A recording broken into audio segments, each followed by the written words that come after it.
He went over to sit and work on his laptop, and probably like 30 minutes into class, we heard a big thump. I thought he just slipped and fell, and I asked him, is he okay? Figuring he would just go, yes, and we'd all kind of have a small laugh at it.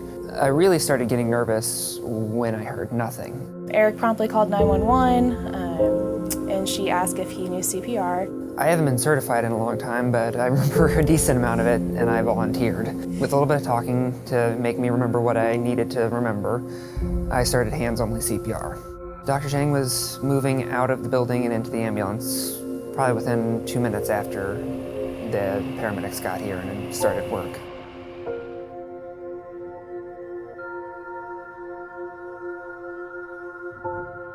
Brugada syndrome was the diagnosis, which is an abnormality of the heart's electrical system. It's often a very silent risk factor, a silent thing that you carry in your genes, and you never know there's a problem until there's a problem. When there's lack of oxygen to the brain just kind of shuts down for a while. And so once that circulation is restored to the brain, then we're able to see whether there's any permanent damage done. They were very excited when I started to have a response. Initially, it's just like hand movement. If I was asked something, if I have a response, I can squeeze hand. After I woke up from coma, I had about 5 days without any memory, but I was responding to pretty much everything and learning things. I stayed at the rehab center just overnight. I said, I'm well enough to go home.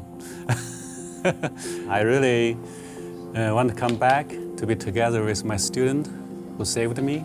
The day he came back to class there was a lot of relief for me. That he still knew, what we were doing, what we were trying to accomplish that semester, and was still impressed with our results was very, very heartwarming. Also very importantly, I remembered everything of my research. I published 2 papers early this year.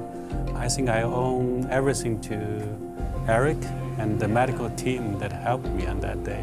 Get CPR certified and keep that certification up. It's one of those things where you learn it and you think, it'll never happen to me. I'll never see this happen. It's 1 in a million. It just doesn't happen. I can tell you it does happen, and that you have seconds, maybe minutes to save their life. God was watching me that day. I have everyone who can help me there and did everything right, so I survived.